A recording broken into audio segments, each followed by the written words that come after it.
بسم اللہ الرحمن الرحیم۔ السلام علیکم۔ امید ہے آپ سب خیر خیریت سے ہوں گے۔ آج ہم مضمون معلم القرآن یونٹ نمبر 4 میں سبق نمبر 8 پڑھیں گے۔ پیج نمبر 20 کی طرف دیکھیے۔ ہمارے پاس عربی کے الفاظ ہے لی کا مطلب ہے لیے۔ اب اسی لام کے ساتھ ہم نے کاف کا اضافہ کیا تو اس کا مطلب کیا بنا؟ تمہارے لیے۔ اسی طرح من سے، اب اسی مین کے ساتھ ہم جب کاف کا اضافہ کریں گے تو اس کا مطلب کیا بنے گا؟ تم سے۔ فی میں، فی کا تم میں۔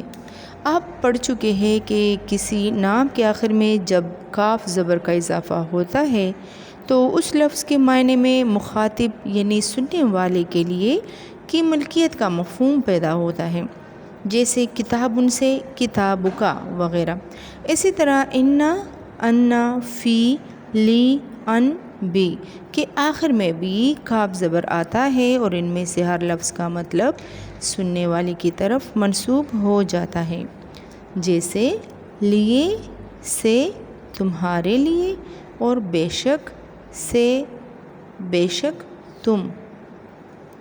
مزید وضاحت کے لیے نیچے دیے گئے الفاظ اور ان کے آخر میں کاف زبر کے اضافے سے نئے بننے والے الفاظ اور ان کے معنی میں ہونے والی تبدیلی کو نوٹ کریں۔ ہمارے پاس حرف ہے قلم۔ قلم کا مطلب کیا ہے؟ قلم۔ اب اسی لفظ کے آخر میں جب ہم کاف زبر کا اضافہ کریں گے تو یہ کیا بنے گا؟ قلم کا، اور اس کا مطلب کیا ہوگا؟ تیرا قلم۔ اسی طرح بے شک۔ اب اسی لفظ کے ساتھ ہم جب کاف زبر کا اضافہ کریں گے تو یہ بنے گا کا۔ کا مطلب کیا بنے گا؟ بے شک تو۔ ان کا کہ تم، من سے، من کا تم سے، لیے، لکا تیرے لیے، الا کی طرف، الیکا تیری طرف، الا پر، علیکا تجھ پر یا تم پر، فی میں، فی کا تجھ میں، ان بارے، ان کا تیرے بارے میں۔ درج بالا نئے بننے والے الفاظ میں سے ہر لفظ قرآن میں ان الفاظ اور قطعوں سے مل کر متعدد بار استعمال ہوا ہے، جنہیں آپ پچھلے اسباق میں پڑھ اور سمجھ چکے ہیں۔